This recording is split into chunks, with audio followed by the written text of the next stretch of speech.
Hi everyone, welcome to my YouTube channel. तो देखिए, आज की हमारी class social science SST CTET paper 2 के लिए है और इस वीडियो में सीटेट पेपर 2 एसएसटी के लिए previous year question paper solve करते हैं, जो कि सीटेट सितंबर 2026 के लिए सारे क्वेश्चन मोस्ट इंपॉर्टेंट है। सो आप लोग वीडियो को कंटिन्यू बने रहिए और स्टार्टिंग में अपने एग्जाम की तैयारी जारी रखिए।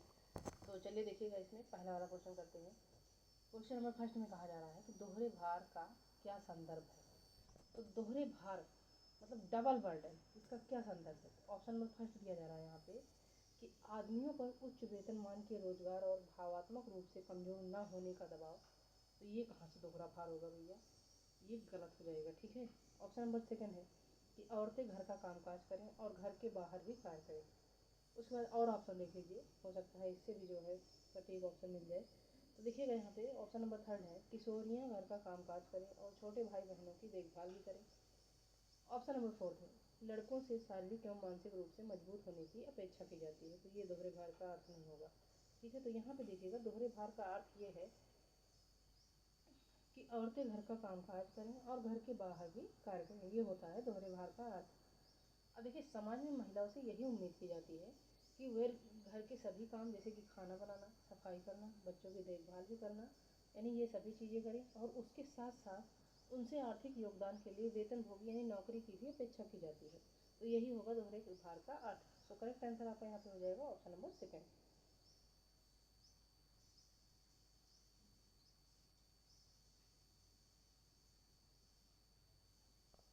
आइए देखिएगा अगला वाला क्वेश्चन। नेक्स्ट नंबर क्वेश्चन में कहा जा रहा है कि राज्य द्वारा निरंकुश एवं निरपेक्ष शक्तियों का उपयोग नागरिकों के विरुद्ध करने में डॉट डॉट नागरिकों को सुरक्षा प्रदान करते हैं। यानी कि राज्य द्वारा निरंकुश एवं निरपेक्ष शक्तियों का उपयोग नागरिकों के विरुद्ध करने में क्या नागरिकों को सुरक्षा प्रदान करते हैं। तो पहला वाला ऑप्शन देखिएगा, यहाँ पे दिया जा रहा है मानवाधिकार, सेकंड है मौलिक अधिकार, ऑप्शन नंबर थर्ड देखिएगा यहाँ पे कि राज्य के नीति निर्देशात्मक सिद्धांत, या फिर ऑप्शन नंबर फोर्थ है राजनीतिक अधिकार।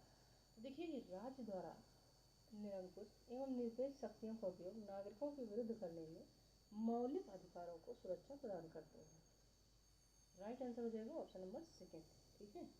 अब देखिए, ये अधिकार भारतीय संविधान के भाग 3 में, इसमें तो भाग 3 के आर्टिकल 12 से 35 में दिए गए हैं और मौलिक अधिकार राज्य को नागरिकों के विरुद्ध निरंकुश शब्द का प्रयोग करने से रोकते हैं और ये न्याय संगत है, यानी उल्लंघन होने पर न्यायालय में जा सकते हैं।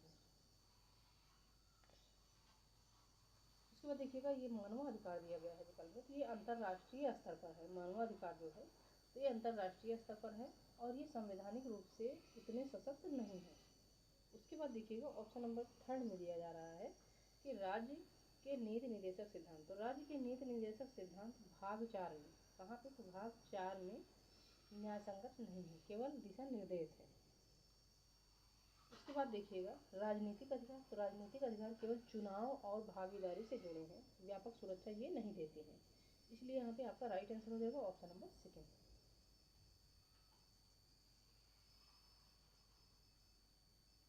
अब आइए देखिएगा अगला वाला क्वेश्चन। नेक्स्ट नंबर क्वेश्चन में देखिए, कहा जा रहा है निम्नलिखित में से कौन से कार्य भारत के संविधान के आर्टिकल 21 की अवमानना करते हैं। यानी ऐसे कौन से कार्य हैं जो कि भारत के संविधान आर्टिकल 21 की अवमानना कर रहे हैं। तो पहला वाला ऑप्शन देखिएगा, यहाँ पे दिया जा रहा है सरकार द्वारा निश्चित न्यूनतम वेतन किसी सफाई कर्मचारी को न देना। उसके बाद सेकंड वाला ऑप्शन है कि निजी विद्यालयों का विद्यार्थियों से अत्यधिक फीस वसूल करना। थर्ड है कि एक वस्त्रोद्योग भूजल को संक्रमित करें जो कि पेयजल का एक स्रोत हो। तथा ऑप्शन नंबर डी है पटरियों पर रेहड़ी वालों को धंधा करने से मना करना। तो आपसे कहा जा रहा है क्वेश्चन में कि निम्नलिखित में से ऐसे कौन से कार्य हैं जो कि भारत के संविधान के अनुच्छेद 21 की अवमानना करते हैं। यानी 21 जो है तो जीवन का अधिकार है, तो इसकी अवमानना करते हैं। ऐसे कौन से जो है भारत के संविधान के अनुच्छेद 21 की अवमानना करते हैं, ऐसे कौन से कार्य हैं। देखिए आइए यहाँ पे पहला वाला विकल्प कि न्यूनतम वेतन न मिलना आजीविका के अधिकार का उल्लंघन है, जो कि आर्टिकल 21 के अंतर्गत आता है, इसलिए यह अवमानना करता है। यानी यहाँ पे आपका पहला वाला सही हो जाएगा।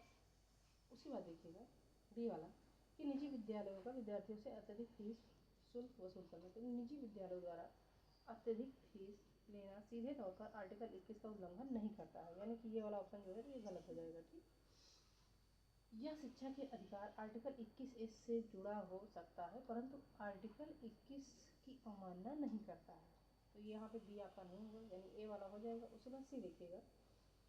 सी में कहा जा रहा है कि एक वस्त्रोद्योग भूजल को संक्रमित करे जो कि पेयजल का एक स्रोत है। तो देखिए, भूजल को संक्रमित करना स्वच्छ पर्यावरण के अधिकार का हनन है, जो कि आर्टिकल 21 के अंतर्गत संरक्षित है, अतः यह अवमानना करता है, यानी यहाँ पे आपका सी वाला ऑप्शन भी सही होगा। अब भी देखिए कि पटरियों पर रेहड़ी वालों को धंधा करने से मना करना। तो देखिए, पटरियों पर रेहड़ी वालों को धंधा करने से मना करना उचित प्रतिबंध हो सकता है, जैसे कानून द्वारा स्थापित प्रक्रिया के तहत, इसलिए यह अनुच्छेद 21 का उल्लंघन नहीं माना जाता है। तो यहाँ पे आपका राइट आंसर हो जाएगा ए और सी। तो आइए देखिएगा ए और सी किस विकल्प में है। तो यहाँ पे देखिए ए और सी ये है ऑप्शन नंबर सेकंड में, इसलिए आपका राइट आंसर हो जाएगा ऑप्शन नंबर सेकंड।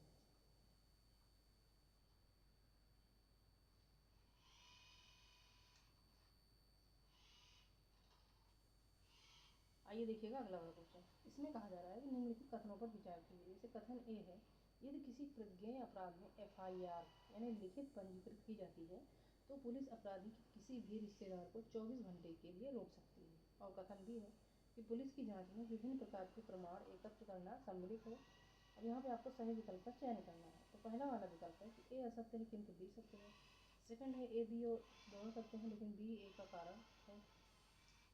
थर्ड है कि ए बी दोनों सत्य हैं किंतु बी ए का कारण नहीं है। तथा ऑप्शन नंबर फोर्थ है कि ए सत्य है किंतु बी असत्य है और ए सत्य है किंतु बी असत्य है। तो देखिएगा यहाँ पे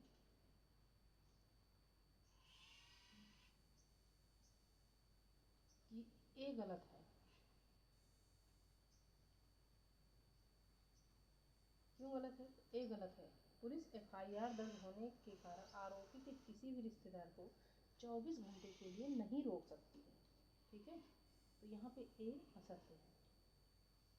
और हिरासत या गिरफ्तारी के लिए उचित संदेह या अपराध से सीधा संबंध होना आवश्यक है। मनमानी हिरासत संविधान के आर्टिकल 21 और 22 का उल्लंघन होती है।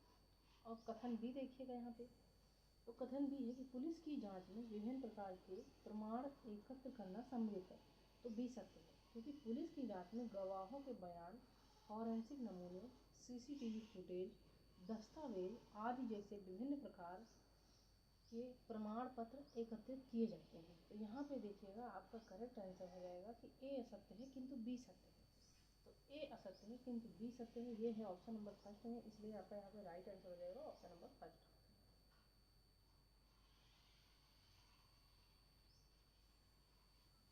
अब देखिएगा अगला वाला क्वेश्चन कि निम्नलिखित में से कौन सा आदिवासियों के हाशिएकरण के प्रत्युत्तर का एक उपयुक्त मार्ग हो सकता है। तो ऑप्शन नंबर फर्स्ट यहाँ पे दिया जा रहा है कि मीडिया में उनकी संस्कृति को आकर्षण रूप में दिखाना। उसके बाद सेकंड है कि उनके बहुल समुदाय के रहन सहन के अनुरूप रहने के साधनों को अपनाने की अपील करना। थर्ड है कि उनके इतिहास को विद्यालयों में पढ़ाना।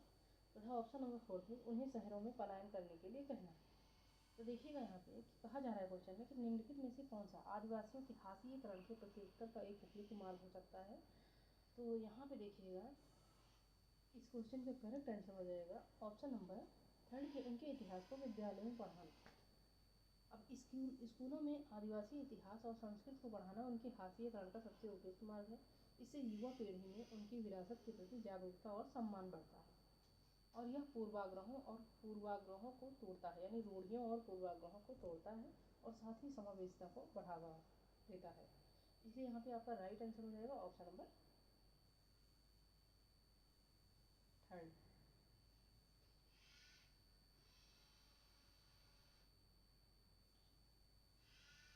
अब देखिएगा ये वाला क्वेश्चन। इसमें कहा जा रहा है